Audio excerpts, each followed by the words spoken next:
In today's video, picture a man on a balcony in Spain, phone in hand, orchestrating shootings and £1 million drug deals with the confidence of someone who thinks the world can't touch him. That man was Jamie Rothwell, a Salford-born crime boss whose empire stretched across Europe. His story unfolds like a modern tragedy. Ambition, violence, and the inevitable fall. This is Curios&Spiritual. We take a look at the case, the police investigation, and trial.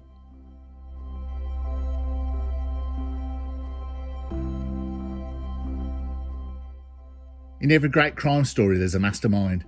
Hollywood gives us smooth-talking gangsters in tailored suits, sipping whiskey while issuing cryptic orders.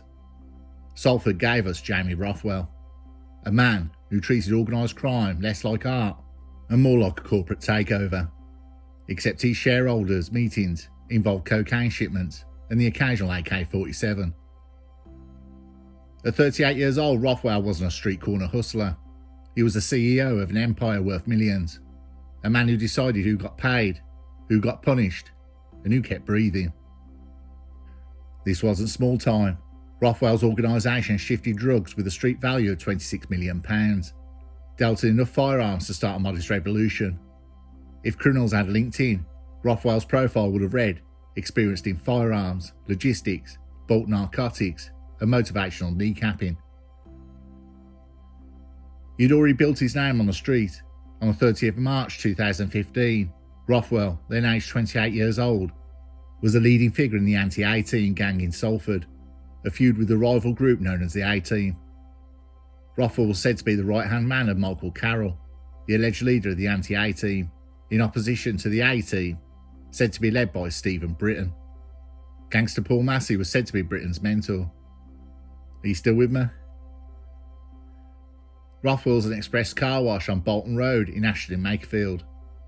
A Seat Ibiza rolled up, a masked gunman leaned over the roof and fired what turned out to be a Heckler & Koch P7 semi-automatic pistol, striking Rothwell in the abdomen, groin and wrist. His quick scramble into the car wash office was caught on CCTV. Minutes later, sporting a makeshift bandage, he got into a waiting Land Rover and drove off to hospital. That feud, often described in police files and press reports as a struggle between rival factions, dubbed the A-Team and anti-A-Team. They both left a trail of shootings, firebombings and attacks across Greater Manchester. Rothwell's survival in 2015 reinforced his position as a man deeply entrenched into the violent economy of drugs and intimidation. Not many people can put shot multiple times and lived on their CV, but in the violent economy of Salford, it counted as a badge of credibility. That same weapon used in the shooting would surface months later. In the chilling aftermath, the same firearm was used in a revenge shooting. A masked attacker opened fire on the doorstep of 7-year-old Christian Hickey and his mother, Jane, in Eccles. They were injured but survived. The intended target was associated with a rival faction, but children and parents don't always feature in crime gang business plans. Fast forward to April 2020, Rothwell is now comfortably based in Barcelona. Specifically, from there, he managed his empire through EncroChat, using the alias Livelong. The codename sounded philosophical, but given his eventual fate, it aged about as well as a bottle of milk in the sun. On 24th April 2020, he ordered a hit on Liam Byrne Jr. by men dressed as pizza delivery workers. One attacker knocked on the wrong door. Instead of Byrne Jr., it was his stepfather, David Barnes, who answered and was shot in the leg, suffering life-changing injuries. A second attempt on another target was aborted when the occupant told them the person no longer lived there. Beyond the shootings, Rothwell's criminal portfolio was vast. His EncroChat handles connected him to the importation and distribution of multi-kilogram consignments of cocaine, with a street value estimated at £26 million. The logistics extended to cash movements, firearms and ammunition, and the management of trusted associates who ensured drugs and weapons moved across borders and into the hands of distributors. Investigators later revealed that Rothwell oversaw access to high-powered firearms, including AK-47 rifles, further evidence of his standing as a man operating at the top level of organised crime. The gang itself was not a loose collection of street dealers, but a structured organisation. Rothwell's role as head meant that he relied on others within Greater Manchester, Cheshire and beyond to enforce debt, move product and handle weapons. Those lower down the chain followed his instructions, delivered through encrypted phones, carried out shootings, assaults and drug runs. Rothwell's control from Spain demonstrated both his confidence in the network and his determination to remain outside the reach of authorities. Rothwell had transitioned from being a target of a gunman in 2015 to being the one commissioning his own. His career in organised crime represented both sides of the cycle, the survivor in attempted murder and the orchestrator of multiple attempts on others. For law enforcement, this made him not just another dealer, but a central figure in an ongoing landscape of organised crime in Salford and the North West. A man who embodied the escalation from drugs to shootings as a matter of routine business. Coke wasn't a side hustle, it was the main business. Ketamine was a budget line, a sort of discount narcotic to keep the cash flowing. Less glamorous, but profitable enough in bulk. If cocaine was the champagne of Rothwell's operation, ketamine was the budget lager. Not everyone's first choice, but enough to keep the party going. And firearms? They weren't souvenirs, they were management tools. Pistols were standard issue, but the real headline items were high-powered assault rifles. These weren't for display, they were for use. Guns were currency, leverage, and sometimes punishment. If drugs kept the money rolling in, firearms kept the fear alive. If Rothwell wanted someone persuaded, it wasn't done with a stern email. Violence wasn't a side effect of Rothwell's empire. It was a customer service department. Late payment? Expect a visit. Complaint? Meet the complaints team. They don't take calls, but they do carry shooters, and have no hesitation in using them. Even a criminal CEO needs a board of directors. Rothwell's lieutenants weren't bumbling sidekicks, they were experienced operators in their own right. The kind of men who could handle a ton of cocaine before breakfast and still have time to check on the firearms inventory. Craig Mackison, 50 years old. Imagine the kind of operations manager who never forgets a deadline. Mackison handled firearms, ammunition, heroin, cocaine and amphetamines. If Rothwell was the CEO, Mackison was the man making sure the trucks rolled. The guns arrived and the money moved. Callum Morris, 33 years old, notorious for mixing drugs with a talent for violence. Morris wasn't just Rothwell's logistics guy, he was his contingency plan. If someone needed reminding that debts were not optional, Morris was there with solutions. Solutions that often came in the shape of blunt force trauma. James Close specialised in cocaine and firearms, but also in laundering the profits. He was the accountant you never wanted doing your taxes because he measured cash in duffel bags and not spreadsheets. These three formed Rothwells in a circle, a grim little boardroom where every decision involved guns, drugs or both. Below the inner circle were middle managers, the people who kept Rothwell's orders flowing downward. Think of them as middle management, with less paperwork and more ammunition. Even Rourke, a dependable cog in the machine, involved in both gun supply and drug distribution. The kind of man who didn't need a corner office, just a reliable van and a quiet warehouse. Men who kept the system oiled, trusted enough to be given serious tasks, but not so independent they could forget who was in charge. Runners, transporters and storage men. Their role wasn't glamorous, no fancy meetings, no say in the strategy, but they were essential nonetheless. They were the delivery drivers of Rothwell's empire. Rothwell's business model mirrored corporate structure. Orders came from the top, delegated through lieutenants, executed by mid-level managers, and carried out by the foot soldiers.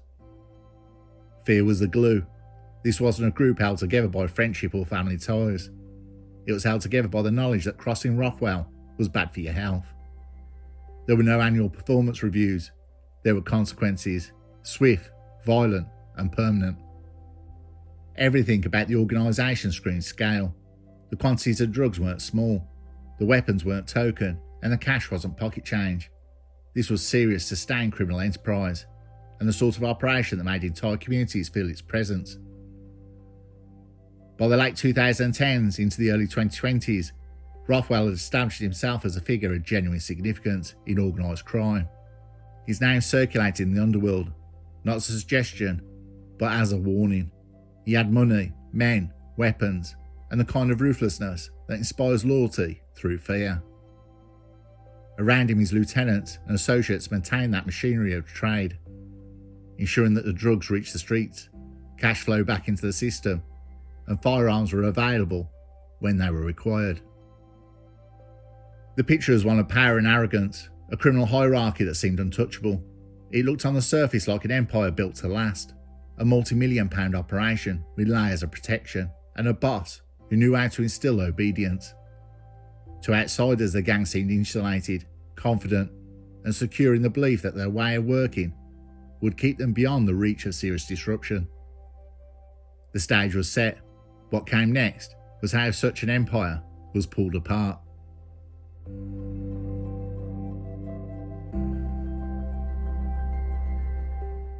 Every empire eventually crumbles, but few collapse because the boss couldn't resist a balcony selfie. Organised crime is supposed to be organised. You picture shadowy meetings in basements, briefcases swapped under bridges, hushed conversations over burner phones. What you don't imagine is a group of criminals treating a supposedly unbreakable encrypted chat like their personal group WhatsApp, swapping instructions for murders and cocaine drops the way most people share cat memes. But that's exactly how Jamie Rothwell and his associates were undone. The police investigations into Rothwell's empire wasn't a single lucky break. It was a carefully orchestrated campaign that involved cyber infiltration, old-fashioned surveillance, and a game of international hide and seek. And of course, it involved a spectacular level of criminal overconfidence. The investigation routes go back to April 2020, when international law enforcement managed the impossible. They cracked into EncroChat, the encrypted messaging service beloved of criminals across Europe. EncroChat was marketed as a secure to the point of paranoia. Phones with self-destruct timers, wiped data at the press of a button, and end-to-end encryption that made WhatsApp look like a postcard. For years, gangs across Europe relied on it to coordinate everything from cocaine shipments to assassinations. And then came Operation Darkphone, known in the UK as Operation Venetic. French and Dutch investigators hacked EncroChat servers and began reading messages in real time. The National Crime Agency, the NCA, Greater Manchester Police, and a string of other forces were suddenly inside the inner sanctum. Overnight, thousands of gangsters went from whispering in secret to yelling into police microphones. For Rothwell, EncroChat was a lifeline. Under his handle, Live Long, he coordinated drug shipments, ordered shootings, and generally ran his business like a CEO, dictating emails from a sunbed. For detectives, his chat logs were like finding the Rosetta Stone of organised crime, except this stone came with balcony selfies to confirm the author's identity. The messages uncovered weren't vague hints or coded puzzles, they were explicit. Rothwell and his associates talked openly about guns, shootings, and drug deals, confident that everybody outside the group could read them. Investigators discovered plans to acquire AK-47s, pistols and ammunition, plus discussions about violent reprisals. Take Callum Morris, one of Rothwell's top men. His EncroChat activity showed involvement in a conspiracy to murder, arranging weaponry and laundering money. This wasn't a man moving packets of powder, he was negotiating killings as casually as someone ordering a takeaway. Craig Maxson, another lieutenant, was linked to firearms storage and drug supply through EncroChat. He revealed as a trusted cog in Rothwell's machinery, moving everything from heroin to amphetamines. Meanwhile, James Close used the platform to coordinate laundering and cocaine distribution, ensuring the empire's cash flow kept humming. The chats weren't hypothetical, they tied directly to real-world incidents. Most notoriously, Rothwell orchestrated a shooting in Warrington in 2020. A man was gunned down and left with life-changing injuries, a brutal reminder that the keyboard bravado in EncroChat translated into blood on the streets. The Cheshire's Police Serious Organised Crime Unit traced the attack back to Rothwell's orders, delivered from the safety of his Spanish hideaway. Of course, reading the chats was only half the battle. Rothwell himself had skipped the country, lived in Spain while managing operations. Detectives had moved from digital eavesdropping to boots on the ground capture. The first big win came in Spain, where Rothwell was tracked down and arrested. True to form, he didn't go quietly. Footage captured him smiling, even performing a little celebratory jig as officers hauled him away in handcuffs. It was a kind of bizarre defiance that only makes sense if you convince yourself you're still in control. The NCA later described him as one of the most dangerous criminals they ever pursued under Operation Venetic. Dangerous, yes, but also oddly predictable. The man couldn't resist leaving a digital breadcrumb trail, even when the walls were closing in. While much of Rothwell's empire was about profit, cocaine shipments, gun sales, laundering, violence was never far from the surface. Perhaps the starkest example was in Warrington, when he ordered a hit that left a victim with catastrophic injuries. Using EncroChat, Rothwell gave instructions for the shooting while sitting comfortably abroad. The attack carried out by his associates proved the cold efficiency of his leadership. To Rothwell, violence was just another business tool, a way to settle disputes and maintain fear among rivals and his own gang. For investigators, however, the shooting was a gift. It tied his encrypted conversations to a physical crime scene, cementing the link between Livelong, the EncroChat user, and Jamie Rothwell, the man. Suddenly, prosecutors weren't just waving around abstract chat logs. They had blood and bullet evidence that matched the messages. The sheer scale of the EncroChat hack is hard to overstate. For police, it was like stumbling upon a library where every book is a gangster's diary, neatly time-stamped and cross-referenced. Across Britain, it led to over 2,200 convictions, the seizure of £84 million in assets, 8 tons of Class A drugs, and 175 firearms. For Rothwell's crew, the chat sealed their fate. Investigators could read discussions about drug shipments worth millions, weapons stockpiles, including military-grade rifles, violent plans ranging from grievous bodily harm to outright murder, even banal details like travel arrangements and cash pickups. It was the kind of evidence prosecutors dream of. No hearsay, no ambiguous surveillance photos, just criminals narrating their own downfall in their own words.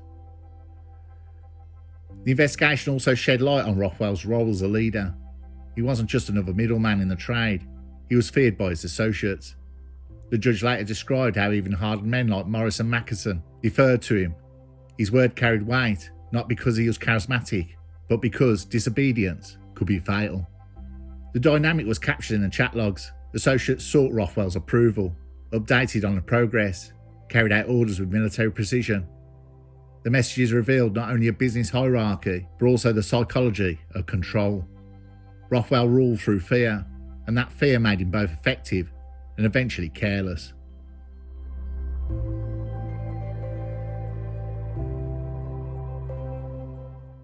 At Manchester Crown Court, Rothwell finally had to face the music in a very British setting. The Crown Court, where wigs are mandatory, and judges don't laugh at balcony selfies. Rothwell had already been in court the year before, but the trial folded after Rothwell was stabbed in custody.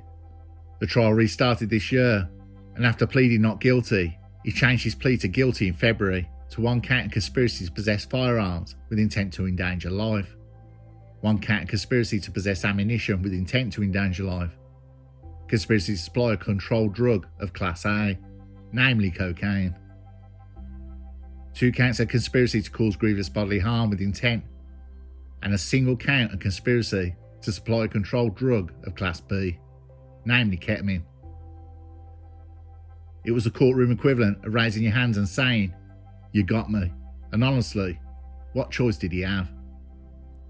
The prosecution didn't just have circumstantial evidence, they had his own words, timestamps, geolocated and cross-referenced with the actual shootings, drug busts and bank deposits.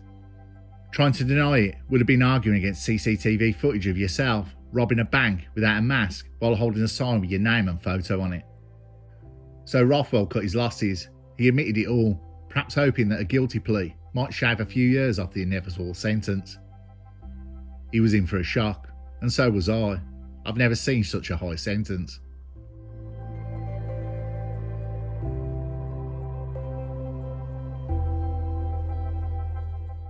Sentencing day was less about suspense and more about spectacle. The judge had one job: to put into words the gravity of Rothwell's crimes, and then assign a number that would keep him behind bars long enough to contemplate every bad decision he ever made. The words came sharp and heavy. Rothwell was described as a professional criminal, someone who built his life around violence and profit. The court heard how he was feared by his own associates, how his word meant life or death within the gang, and how his Empire Street value was 26 million, a sum that makes even hardened criminals blink. The judge's words were this: Jamie Rothwell, you are 38 years old of age. You have previous convictions recorded against you, which makes worse the offences you fall to be sentenced today. I should explain how this case, when I consider aggravating features, to be applied in your case. You are sentenced in relation to 6 offences: conspiracy to possess firearms with intent to endanger life, conspiracy to possess ammunition with intent to endanger life, conspiracy to supply cocaine, conspiracy to inflict GBH with intent upon Liam Burns Sr., conspiracy to inflict GBH with intent upon Liam Burns Jr., conspiracy to supply ketamine. You pleaded guilty to these offences before me on the 5th of February 2025. You had previously pleaded not guilty, and a trial against you and some of your co-defendants had started in July 2024. That trial had to be stopped and the jury discharged after you were stabbed and injured in custody during its course, meaning you were not fit to stand trial. The digital material shows you personally having access to, marketing and selling vast arsenal of weapons. In conversations with another handle called Tubby Turn, you discuss having set 300 straps, meaning guns, home, and having access to machine guns and an anti-tank gun. You have lived much of your life as a professional criminal involved in serious organised crime. The offences you fall to be sentenced for graphically illustrate your willingness to follow this path and cause loss and misery to others as you do so. The judge then revealed the sentence: 43 years in prison. To put that into perspective, it's long enough for a newborn baby today to grow up, go to university, build a career, and have kids while Rothwell is still folding laundry in a prison wing. His plea gave him a 15% discount.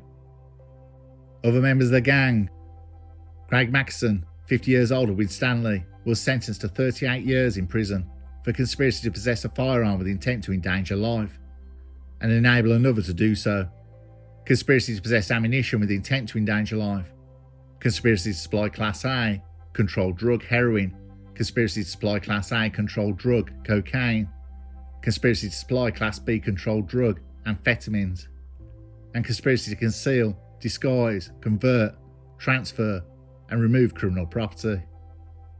Callum Morris, 33 years old of Atherton, was sentenced to 38 years in prison for conspiracy to murder, conspiracy to possess a firearm with intent to endanger life, conspiracy to possess ammunition with intent to endanger life, conspiracy to supply Class A controlled drug, cocaine, and conspiracy to conceal, disguise, convert, transfer, remove criminal property.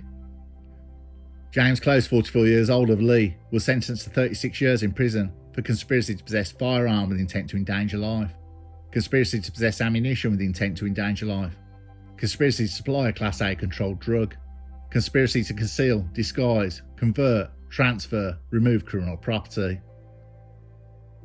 Zach Rourke, 35 years old of Edgerton, Bolton, was sentenced to 18 years in prison for conspiracy to possess firearms with intent, conspiracy to possess ammunition with intent, conspiracy to supply cocaine, ketamine, and possess criminal property. Andrew Ackers, 39 years old, from Wigan, was sentenced to 10 years and 2 months in prison for conspiracy to supply Class A controlled drug, cocaine, and conspiracy to conceal, disguise, convert, transfer, and remove criminal property. Scott Davies, 36 years old, from Wigan, was sentenced to 8 years and 6 months in prison for conspiracy to supply Class A controlled drug, heroin, and conspiracy to supply Class A controlled drug, cocaine. Terence McDonagh, 34 years old, from Astley, was sentenced to 8 years in prison for conspiring to possess firearms and ammunition with the intent to endanger life. John Stanker, 70 years old, of Wigan, was sentenced to 6 years in prison for conspiracy to supply cocaine and amphetamine.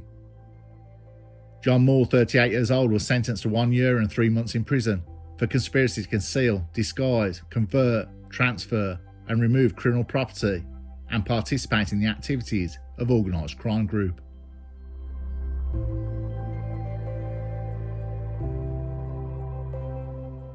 When the dust settled, there were no winners. Rothwell's empire, once a glittering illusion of power, money and fear, was exposed for what it truly was: a machine built on blood, cocaine and broken lives. He will spend most of his natural life behind bars. His gang dismantled, his name now less a mark of respect on Salford streets than a cautionary tale whispered in prison wings. What remains is not the legend he imagined for himself, but the wreckage he left behind. Families shattered by violence, victims scarred forever by shootings, ordered with the casual ease of texting a takeaway. Communities poisoned by the flow of cocaine that brought Rothwell his millions and left others in ruins. Even his own men, who once treated his own words as gospel, have been reduced to inmates counting out decades. Their loyalty rewarded only with concrete walls and lost futures. The final irony is, Rothwell's downfall came not from a rival gang or a bullet in the night, but from his own arrogance. He believed encryption made him untouchable. He believed fear made him immortal. But the truth was simpler and darker. Every empire built on violence eventually collapses. And when it does, it buries its architects in the rubble. Jamie Rothwell is now just another man behind bars, stripped of power, reduced to time. His empire is ash, his legacy is misery. And his story is a warning. The higher you climb on blood and cocaine, the harder you fall when the world finally catches up. The judge has ordered confiscation orders on all the convicted. Wherever they say you owe, you owe. To fight it will cost thousands, and they play a long game. So wherever you made in all this is now gone.